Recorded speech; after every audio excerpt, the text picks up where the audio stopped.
जय हिंद दोस्तों। आरपीएफ और आरपीएसएफ के अगर इनिशियल मेडिकल में आपको भी अनफिट किया गया था तो आप बिल्कुल सही जगह पर आए हैं। इस वीडियो में मैं आपको सारी जानकारी देने वाला हूं कि अगर आपको आरपीएफ के या फिर आरपीएसएफ का जो आपका इनिशियल मेडिकल होता है ज्वाइनिंग के पहले, अगर उसमें आपको अनफिट किया गया था तो आपको चिंता करने की बात नहीं है। आपको परमानेंट उसमें अनफिट नहीं किया गया है। आपको री मेडिकल के लिए अपील का एक बार मौका मिलेगा और आपको अपील का जब मौका मिलता है तो आपको किस प्रकार से अपील करना होता है, क्या क्या डॉक्यूमेंट आपको बनाने होते हैं, एकदम सारी प्रोसेस इस वीडियो में विस्तार पूर्वक एकदम सही तरीके से समझाने का प्रयास करूंगा। इस वीडियो को देखने के बाद आपके सारे डाउट क्लियर हो जाएंगे। देखिए दोस्तों, एक चीज आपको बता देता हूं, यह वीडियो भले थोड़ा लंबा हो सकता है क्योंकि अगर आप 2-2 मिनट या 5-5 मिनट के 5-10 वीडियो देख लेंगे तो उतनी चीजें आप उन वीडियो से नहीं सीख पाएंगे। मैं आपको इतना भरोसा दिलाता हूं कि यह वीडियो थोड़ा भले ही लंबा होगा लेकिन इस वीडियो में आपको विस्तार पूर्वक सारी चीजें एकदम सही तरीके से बताने का प्रयास करूंगा। वीडियो अंत होने के बाद अगर आपका इस वीडियो में कोई डाउट क्लियर नहीं होता है तो आप कमेंट कीजिएगा, मैं आपके कमेंट्स का रिप्लाई भी दूंगा। और अगर आपने इस वीडियो को पूरा नहीं देखा और उसी तरह का कमेंट किया तो फिर मैं आपके कमेंट्स को स्किप करूंगा। इसलिए वीडियो पूरा देखना, उसके बाद अगर आपका कोई डाउट निकल करके आता है तो कमेंट कीजिएगा या फिर मुझे पर्सनल इंस्टाग्राम या फिर टेलीग्राम पर मैसेज कीजिएगा। आपको इंस्टाग्राम और टेलीग्राम का लिंक मैं डिस्क्रिप्शन में दे दूंगा, पिन कमेंट में भी दे दूंगा, तो टेलीग्राम ज्वाइन कर लीजिएगा और इंस्टाग्राम पर मुझे पर्सनल मैसेज कर सकते हैं। तो दोस्तों, इस वीडियो की शुरुआत करने से पहले आपको एक डिस्क्लेमर देना चाहूंगा कि यह रेलवे का कोई ऑफिशियल चैनल नहीं है। इस चैनल के माध्यम से जितनी भी जानकारी दी जाती है मैं अपने व्यक्तिगत अनुभव से, और जो भी जानकारी मैं आपको देता हूं सही देता हूं, सारी जानकारी एकदम करेक्ट निकालने के बाद ही आपको प्रोवाइड करवाता हूं और वह मेरे व्यक्तिगत अनुभव के आधार पर होती है। और साथ ही दोस्तों, आपको एक और चीज बता देना चाहता हूं कि आज जो मैं री मेडिकल अपील के लिए वीडियो बना रहा हूं, इस तरह का वीडियो आपको यूट्यूब पर कहीं भी देखने को नहीं मिलेगा। आप अगर कोई वीडियो देखेंगे भी तो आपको आधी अधूरी जानकारी दी जाएगी, लेकिन इस वीडियो में मैं आपको सारी जानकारी देने वाला हूं। अगर आपको स्पीड धीमी लगती है तो स्पीड बढ़ा करके देखिएगा, लेकिन वीडियो को पूरा देख करके जरूर जाइएगा। हो सकता है कि आपको अनफिट होने के बाद इस वीडियो में वह जानकारी मिल जाए जिससे कि आप वापस से फिट होकर अपनी जॉब को वापस से पा सकें। साथियों, आपसे एक चीज और बता देना चाहता हूं कि जो अभी थंबनेल स्क्रीन पर आप देख रहे हैं, अगर आपने यह पहला वीडियो नहीं देखा है तो इस वाले वीडियो को देखे बिना आप जो नया वीडियो जो आज मैं रिकॉर्ड कर रहा हूं इस वीडियो को मत देखिएगा, क्योंकि मैंने जो पुराने वीडियो में जानकारी दी है उससे रिलेटेड जानकारी कुछ इस वीडियो में दूंगा। और अगर आप पुराना वीडियो देखने के बाद इस वीडियो को देख रहे होंगे तो आपको सारी जानकारी अच्छे से समझ में भी आ जाएगी। तो अगर आपने पुराना वीडियो नहीं देखा है तो उसका लिंक भी मैं आपको पिन कमेंट और डिस्क्रिप्शन बॉक्स में दे दूंगा। उस वीडियो को पहले देखिएगा, उसके बाद इस वीडियो को कंटिन्यू कीजिएगा। और साथियों, एक चीज और बता देता हूं कि यह सब जानकारी जो मैं आज दे रहा हूं, यह मैं सारे जो आपके द्वारा भेजे गए डॉक्यूमेंट है उनको पढ़ने के बाद जो मुझे समझ में आया वह मैं अपने व्यक्तिगत अनुभव के आधार पर आपको बताऊंगा। अगर आपको अपने अनुभव से या फिर आपके द्वारा पढ़े जाने के बाद कुछ और समझ में आता है तो अपने विवेक से भी काम लीजिएगा, क्योंकि यह सब मैं अपने व्यक्तिगत अनुभव के आधार पर जो जानकारी दूंगा वह देने वाला हूं। बाकी आपको अपनी समझदारी से भी थोड़ा बहुत काम लेना है। इसके साथ ही दोस्तों, आपको बता देता हूं कि वीडियो को अंत तक जरूर देखना। अंत में आपको कुछ स्पेशल ऐसे पॉइंट बताने वाला हूं, अगर आप वहां पर गलती करते हैं तो भी आपका जो री मेडिकल का अपील है वह रिजेक्ट हो सकता है। इसलिए अंत तक वीडियो को देख करके जाना। अंत तक आपको बहुत कुछ जानकारी इस वीडियो के माध्यम से देने वाला हूं। तो चलिए दोस्तों, अब इस बेहतरीन वीडियो की शुरुआत करते हैं। तो दोस्तों, मैं आपको बताना चाहता हूं कि आप में से ही बहुत सारे उम्मीदवारों ने, जैसा कि मैंने आपको पहले वीडियो में बताया था कि जैसे ही आपको आपके अनफिट का ईमेल प्राप्त होता है या फिर कोई ऐसा पीडीएफ प्राप्त होता है तो उसकी जानकारी आप मुझे इंस्टाग्राम टेलीग्राम पर पर्सनल मैसेज करके दीजिएगा। तो आप में से कई सारे साथियों ने मुझे उस तरह के जब उनको जीमेल प्राप्त हुए तो उनके द्वारा मुझे उस जीमेल का जो भी पीडीएफ उनको प्राप्त हुआ था उसके स्क्रीनशॉट मुझे दिए गए। मैंने आपके स्क्रीनशॉट का गहन अध्ययन किया, उन पर पूरा विचार किया, सारी जानकारी एकत्रित की, उसके बाद इस वीडियो को बना रहा हूं। मैंने अपनी कॉपी में और अपने लैपटॉप की स्क्रीन पर बहुत सारे पॉइंट्स को लिख करके रखा है, उसके बारे में लगातार आपको बताने वाला हूं। देखिए, आप में से साथियों को जो कि आरपीएफ आरपीएसएफ के अनफिट लेटर मुझे प्राप्त हुए, मैंने उनमें देखा कि किसी को विजन आईसाइट के चलते अनफिट किया गया था, तो किसी को थिक इरेगुलर स्केयर यानी कि कंधे पर बड़ा निशान है उसके चलते अनफिट किया गया था, किसी को वेरिकोज वेन्स जो कि लेग में था इसके चलते अनफिट किया, तो किसी को मैंने देखा कि फ्लैट फुट में भी अनफिट किया है। तो इस तरह के कई सारे अनफिट लेटर उन्होंने मुझे भेजे और उसमें जो रीमेडिकल अपील का प्रावधान था ऐसा स्पष्ट तरीके से लिखा हुआ था। तो जो जो लिखा हुआ था सारी जानकारी मैं आपको देने वाला हूं। देखिए, एक मैं 2-3 लोगों के नाम बता देता हूं जिन्होंने मुझे ये लेटर भेजे। उनके लेटर पढ़ने के बाद मुझे और भी लेटर प्राप्त हुए, लेकिन जो 3 लोगों लोगों के लेटर पढ़ने के बाद मैंने इस वीडियो को बनाया है। तो उसमें सोनिका गोला जी, विपिन कुमार जी और हरिराम जी, इन सभी के लेटर थे, जिसमें हरिराम जी का 1 अप्रैल 2026 को लेटर प्राप्त हुआ था और विपिन कुमार जी और सोनिका गोला जी इनको इनका लेटर जीमेल के माध्यम से 8 अप्रैल 2026 को प्राप्त हुआ था। यानी कि जब आपको यह लेटर प्राप्त होता है, मतलब उस लेटर में सबसे ऊपर दिनांक लिखी रहती है, यानी कि 8 अप्रैल लिखा है, तो फिर 8 मई तक आप री मेडिकल अपील के लिए आवेदन कर सकते हैं। यानी कि 30 दिन के भीतर आपको री मेडिकल अपील का आवेदन करना अनिवार्य होता है। उसमें स्पष्ट रूप से ऐसा लिखा हुआ था। और जो एक हरिराम जी है, इनका लेटर जो प्राप्त हुआ था 1 अप्रैल 2026 को, तो यह 30 अप्रैल 2026 तक री मेडिकल अपील की प्रक्रिया कर सकते हैं। तो इनका जो भी आगे प्रोसेस होगा इसके बारे में मैं आपको बता रहा हूं। देखिए, उसमें स्पष्ट लिखा हुआ था कि रूल यानी कि इंडियन रेलवे मेडिकल मैनुअल 2000, इस तरह का एक पीडीएफ भी आपको प्राप्त हो रहा होगा। और जो भी जीमेल आ रहा है उसका सब्जेक्ट आपको लिखा आ रहा होगा कि अपील फॉर री मेडिकल एग्जामिनेशन, इस तरह से लिखा आ रहा होगा। और फिर उसमें लिखा होगा कि इंडियन रेलवे मेडिकल मैनुअल के पैरा 522 यानी कि 522 के अनुसार जो भी आप अपील करेंगे तो वहां आपका री मेडिकल अपील वहां आगे हायर मेडिकल अथॉरिटी को भेजा जाएगा। और हायर मेडिकल अथॉरिटी कौन है? यानी कि रेलवे बोर्ड को भेजा जाएगा। तो इसकी प्रक्रिया क्या होती है, इसके बारे में पूरा बात आपको आगे बताऊंगा। सबसे पहली बात तो आपको परमानेंट रिजेक्ट नहीं किया गया है। आपको अनफिट करने के बाद वापस से री मेडिकल अपील के लिए एक बार मौका दिया जा रहा है। अगर आप अपील करते हैं अच्छे तरीके से, आपकी अपील एक्सेप्ट हो जाती है, तो वहां आपको री मेडिकल की डेट देंगे और आपका फिर से मेडिकल होगा और आप अनफिट से फिट होकर के वापस से अपनी जॉब को पा सकते हैं। इसलिए आपको सही तरीके से सारा काम करना अनिवार्य होता है।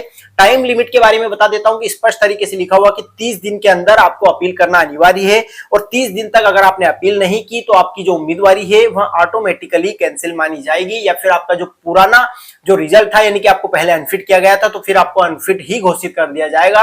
और आप एक ही बार अपील कर सकते हैं, दोबारा आपको अपील करने का मौका भी नहीं मिलेगा। इसके साथ आपको बता देता हूं कि जो अपील की प्रोसेस रहती है वह किस तरह से आगे बढ़ती है। जैसे ही आप अपील करेंगे तो अपील आपके पीसीएससी, आरपीएफ या फिर आरपीएसएफ को जाएगी। यानी कि आपका चयन अगर आरपीएसएफ में हुआ है तो फिर आप जो अपील करेंगे वह आरपीएसएफ के पीसीएससी तक जाएगी, और आरपीएफ के अगर आप है तो आपकी अपील आरपीएफ के पीसीएससी तक जाएगी।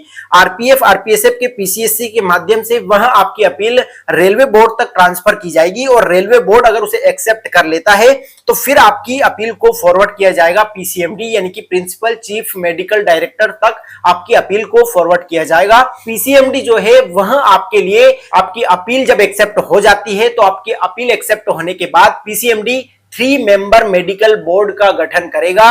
और 3 मेंबर मेडिकल बोर्ड में एक स्पेशलिस्ट डॉक्टर होता है और एक सीनियर डॉक्टर रहता है और एक सीनियर ऑफिसर रहता है। यह तीनों उस मेंबर कमेटी के सदस्य रहते हैं। मतलब यह तीनों डॉक्टर आपका जो 3 मेंबर मेडिकल बोर्ड बनेगा उसके सदस्य रहते हैं।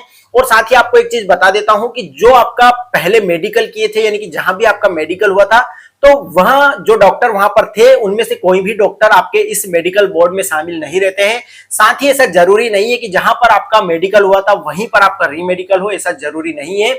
और ये 3 मेंबर का मेडिकल बोर्ड जब बन जाता है तो इसके बाद आपका री मेडिकल के लिए नाम आ जाता है, और आपका मेडिकल कहां पर होगा, किस दिनांक को होगा, आपको कहां पर आना रहेगा, यह सब आपको ईमेल के माध्यम से प्राप्त हो जाएगा। आपको मैसेज के माध्यम से यह सब जानकारी मिल जाएगी। और अगर आप फिट हो जाते हैं तो आपको आपकी जॉब मिल जाएगी, और अनफिट होते हैं तो फिर फाइनल रिजेक्शन आपका कंफर्म कर दिया जाएगा, फिर आपको यह जॉब नहीं मिलेगी। साथ ही आप वापस से अपील भी नहीं कर सकते, क्योंकि केवल एक बार अपील का प्रावधान होता है। उम्मीद करता हूं दोस्तों मैंने बहुत सारी जानकारी यहां तक आपको स्पष्ट तरीके से देने का प्रयास किया। अगर आपको यहां तक दी गई जानकारी अच्छे से समझ में आई तो एक लाइक कर दीजिए अगर आपने अभी तक सब्सक्राइब नहीं किया। और इसी तरह की किसी भी कठिन से कठिन टर्म को अगर आप आसान भाषा में समझना चाहते हैं तो मैं लगातार इस चैनल पर बहुत सारे वीडियो लाता रहूंगा, और बहुत सारे वीडियो अभी तक ला चुका हूं। तो आप सब्सक्राइब करके रखिए, बेल आइकन ऑन करके रखिए, अपने दोस्तों, साथियों और परिवारजनों को इस वीडियो को शेयर कर दीजिए। साथ ही चैनल से जुड़ने के लिए उनको बताइए, क्योंकि यह चैनल, यह परिवार आप सभी का है। आपके द्वारा जितना सपोर्ट इस परिवार को किया जाता है उतना ही मोटिवेशन मुझे और भी अच्छी जानकारी आपके लिए बनाने को मिलता है। तो अगर आपको पसंद आया तो लाइक करके जाइएगा, साथ ही एक प्यारा सा कमेंट करके जाइएगा। अगर अंत तक आप वीडियो देखते हैं और बहुत अच्छा आपको वीडियो से जानकारी मिलता है तो बहुत प्यारा सा कमेंट करके जाइएगा कि आपको बहुत कुछ जानकारी से प्राप्त हुई। तो इसके बाद आपको बता देता हूं कि री मेडिकल में भी एक और प्रावधान रहता है कि अगर आपकी बीमारी इस तरह की पाई जाती है कि वह आगे चलकर ठीक हो सकती है, यानी कि क्यूरेबल अगर आपका डिजीज है बाद में वह ठीक हो सकती है, तो आपको री मेडिकल में 6 महीने के लिए टेम्पररी अनफिट किया जा सकता है, ऐसा भी प्रावधान रहता है। और 6 महीने के अंदर अगर आप ठीक हो जाते हैं तो ठीक होने के बाद आपको वापस से मेडिकल करवा करके फिट करके आपको वापस से वहां जॉब मिल सकती है। इस तरह का इसमें प्रावधान दिया गया है, ठीक ठीक साफ साफ उसमें लिखा गया है। और अगर आप मेडिकल के समय एब्सेंट हो जाते हैं तो अपील का आपको मौका नहीं मिलेगा, इसके बारे में मैंने आपको बता दिया, क्योंकि नॉर्मली एक ही बार आपको अपील का मौका मिलता है। तो साथियों, अगर आपको री मेडिकल के लिए अपील करना है तो कुछ जरूरी चीजें जो मैं आपको आज इस आगे वीडियो में अभी बता रहा हूं, यह सब चीजें आपको करना अनिवार्य है। उसकी सारी प्रोसेस आपको बता रहा हूं। सबसे पहले तो आपको अपील का एक एप्लीकेशन लिखना रहेगा। अपील का एप्लीकेशन आपको किस तरह से लिखना है मैं आपको एकदम बोल के पहले बता दे रहा हूं। साथ ही आपको मैं टेलीग्राम पर जो भी अपील का एप्लीकेशन है उसको मैं लिख करके उसमें कॉपी फॉरवर्ड कर दूंगा, यानी कि कॉपी करके पेस्ट कर दूंगा और फॉरवर्ड कर दूंगा आपके जो भी टेलीग्राम का कम्युनिटी ग्रुप है और मेरा जो चैनल टेलीग्राम का चैनल है उसमें मैं इसको पोस्ट कर दूंगा। तो आप टेलीग्राम का लिंक ज्वाइन कर लीजिए, क्योंकि बहुत काम की चीज है। आप उसमें उसको लिख करके अपने कागज में अच्छे से लिख सकते हैं इस आवेदन को। तो मैं आपको बताता हूं कि किस फॉर्मेट में रहेगा। सबसे पहले आपको सेवा में प्रधान मुख्य चिकित्सा निदेशक यानी कि पीसीएमडी को यह आवेदन लिखना है। आपके रेलवे का नाम, कार्यालय का पता यानी कि कहां का है, हुबली है या फिर कहां बंगाल में कहां का आपका जोन है उसका पता लिखना है। विषय में आपको क्या लिखना है कि पुनः चिकित्सक परीक्षण यानी कि री मेडिकल एग्जामिनेशन हेतु अपील के संबंध में। इसके बाद महोदय आपको लिखना है सविनय निवेदन है कि मैं आपका नाम लिखना है, रोल नंबर लिखना है। कांस्टेबल एग्जीक्यूटिव पद हेतु सीए नंबर आरपीएफ 2 2024 के अंतर्गत आवेदन किया था, इस तरह का इसमें आवेदन रहेगा। फिर दिनांक को लिखते हुए चिकित्सक परीक्षण आपका कब हुआ था, उसमें कारण लिखे कि आपको किस कारण से अनफिट किया गया। साथ ही महोदय जी मैं निवेदन करता हूं कि मेरी उक्त चिकित्सीय समस्या वर्तमान में उपचार योग्य है एवं मैं रेलवे के निर्धारित चिकित्सीय मानकों के अनुसार कार्य में सक्षम हूं। इस संबंध में मैंने विशेषज्ञ चिकित्सक से परीक्षण करवाया है, यानी कि स्पेशलिस्ट जो डॉक्टर है प्राइवेट या फिर गवर्नमेंट हॉस्पिटल का, उनसे आपने परीक्षण करवाया, इस तरह का आप लिखेंगे और उनका प्रमाण पत्र आप संलग्न कर रहे हैं।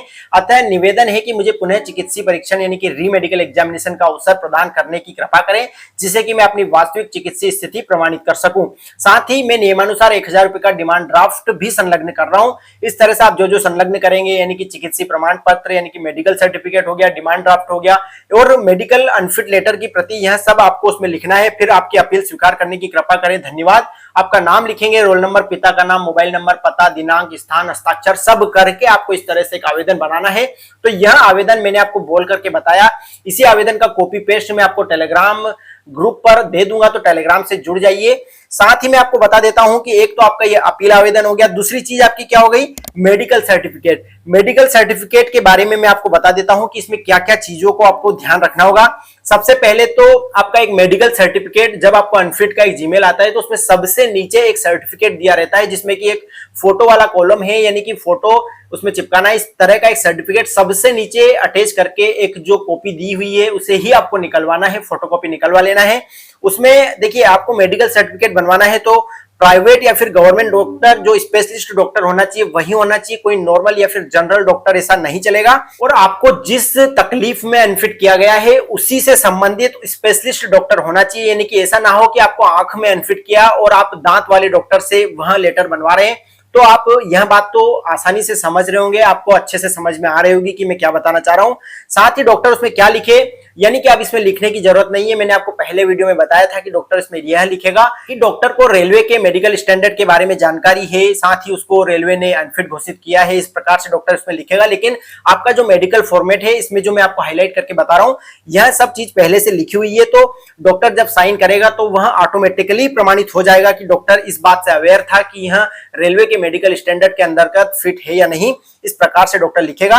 साथ ही जो आपका फोटो लगेगा उस फोटो को डॉक्टर द्वारा अटेस्टेड किया जाना चाहिए, यानी कि उसकी सील साइन, उस पे जो तिरछी सील और साइन होती है उस प्रकार का डॉक्टर उस पर अटेस्टेड करेगा। साथ ही आपके शरीर पर जो आइडेंटिफिकेशन मार्क्स है उसके बारे में भी डॉक्टर द्वारा लिखा जाना चाहिए, क्योंकि वहीं आप उम्मीदवार जो आपका मेडिकल करवाने आए हो यह रेलवे कैसे उसमें प्रूफ करेगा, इसलिए वहां पर लिखा हुआ रहना चाहिए। साथ ही डॉक्टर का एमसीआई यानी कि स्टेट रजिस्ट्रेशन लिखना अनिवार्य है। स्टेट रजिस्ट्रेशन नंबर क्या होता है, एक जब डॉक्टर गवर्नमेंट या फिर प्राइवेट डॉक्टर का स्पेशलिस्ट डॉक्टर होता है तो सभी डॉक्टर को एक एमसीआई रजिस्ट्रेशन नंबर जो कि स्टेट रजिस्ट्रेशन नंबर रहता है वह दिया जाता है, उनको मिलता है, तो वह नंबर इसमें लिखना अनिवार्य रूप से है, ऐसा उनको लिखना ही होगा। इसके बाद तीसरी चीज के बारे में बता देता हूं कि डिमांड ड्राफ्ट जो कि 1000 रुपए का रहेगा वह आपको बनाकर के इस मेडिकल अपील के साथ देना अनिवार्य रहता है। उससे आपको आगे क्या फायदा होगा मैं आपको इसमें बता रहा हूं कि डिमांड ड्राफ्ट जो रहता है वह 1000 रुपए का बनेगा और उसको कैसे बनाना है कि डिमांड ड्राफ्ट किसके नाम से बनाना है, यानी कि पीएफए जो है प्रिंसिपल फाइनेंशियल एडवाइजर, यानी कि एफए एंड सीएओ के नाम से आपके जो लेटर आपको प्राप्त हुआ उसमें स्पेशल लिखा हुआ है कि एफए एंड सीएओ यानी कि पीएफए उनके नाम से आपका जो कंसर्न जोन है, यानी कि जिस जोन में आपको मेडिकल के लिए री मेडिकल के लिए अपील करना है उस जोन का नाम भी उसमें लिखा रहेगा कि किसके लिए डिमांड ड्राफ्ट बनवाना है। तो पीएफए सीएओ जो रहते हैं उनके नाम से यानी कि जो भी आपका कंसर्न जोन है या फिर आपका स्पेशल जोन है उनके नाम से यह बनेगा डीडी। और आप बैंक में जब जाएंगे तो आपको वहां पर जाकर के बोलना है कि मुझे डिमांड ड्राफ्ट बनवाना है और उसमें लिखा रहेगा कि इन फेवर ऑफ पीएफए यानी कि प्रिंसिपल फाइनेंशियल एडवाइजर, और आपका जो भी रेलवे जोन है उसका नाम लिखा रहेगा, और पेएबल एट सिटी यानी कि आपका जैसे कि जोन का हेडक्वार्टर हुबली में है, बिलासपुर में है, इस तरह का उसमें नाम लिखा रहेगा। तो यहां पर उसमें सारा लिखा रहेगा और इस तरह से आपका जो भी डीडी बनने के बाद वह डीडी आपके ऑटोमेटिकली मतलब वहां से आप जब पैसे जमा करवा देंगे बैंक में तो बैंक से वह ऑटोमेटिकली फॉरवर्ड होके आपका जो भी कंसर्न जोन है वहां तक चला जाएगा, वह पैसा उसके अंतर्गत चला जाएगा। इसमें एक और चीज का आपको ध्यान रखना है कि जो भी आप डिमांड ड्राफ्ट बनवाते हैं वह या तो आपके बैंक अकाउंट से या फिर आपके फैमिली मेंबर के किसी भी सदस्य के नाम के बैंक अकाउंट से वहां डिमांड ड्राफ्ट आप बनवा सकते हैं। आप केस देकर भी आप अपना डिमांड ड्राफ्ट बनवा सकते हैं, बैंक में आप पूछ लीजिएगा, लेकिन सबसे अच्छा रहेगा कि आप अपने ही बैंक अकाउंट से अगर डिमांड ड्राफ्ट बनवाते हैं तो सबसे अच्छा रहेगा।